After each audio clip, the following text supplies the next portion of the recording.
Yo, what is going on guys? nKuch here. Today we're going to be taking an in-depth look at a brand new Crucible map called Floating Gardens, which is coming out with the Rise of Iron expansion.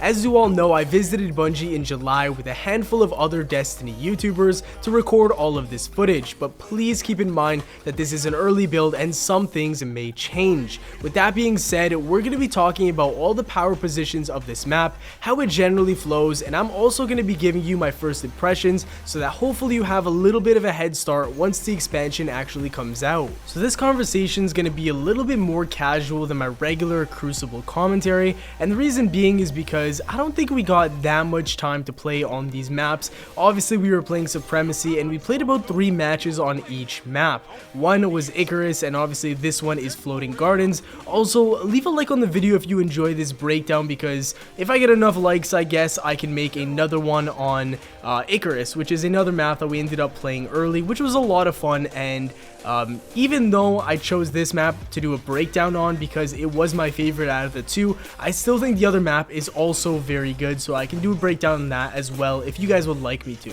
Now this map in specific could be like a top 5, top 6 map for me out of every single map right now in Destiny. I actually like it that much. Not only does it look good, it actually plays very well as well. It's a good size, and the thing I really like is that you can use practically any weapon on this map and be successful.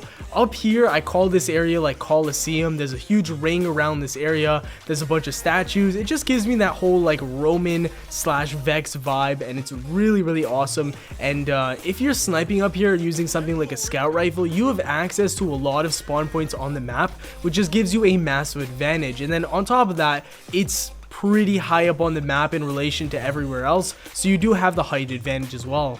One thing I noticed about this map is that it looks a lot like Pantheon, so if you're already a fan of that map, you like the way it flows and the way it plays out, chances are this is also going to be a fan favorite of yours as well. Floating Gardens has very similar spacing in terms of how far away the walls are, and the tight little alleyways on the bottom side of this map are very reminiscent of the waterfall section of Pantheon.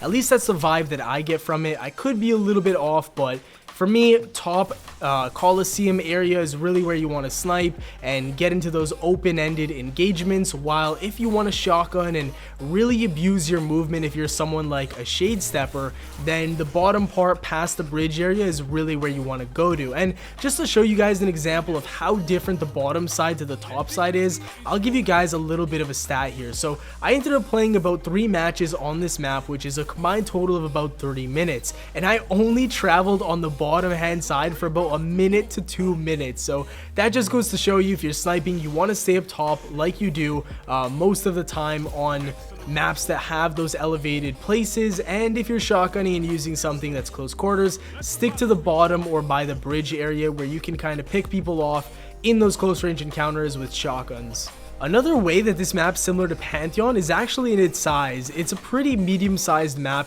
and one thing that I do have to say is that if you're playing 6v6 game types on this specific map, be very careful for split spawns. Your teammates and the enemy are probably more often than not going to be split spawning, because whenever I played people, I never really got into a gunfight with a lot of people at once. It was always like 1v1s, 1v2s at max. I never really got a chance to see a ton of people. So keep that in mind when you're playing on this map in the future. And that's going to do it for the video. Drop a like if you enjoyed. Thank you guys for watching. Have a great day, and I'll see you all later. Peace.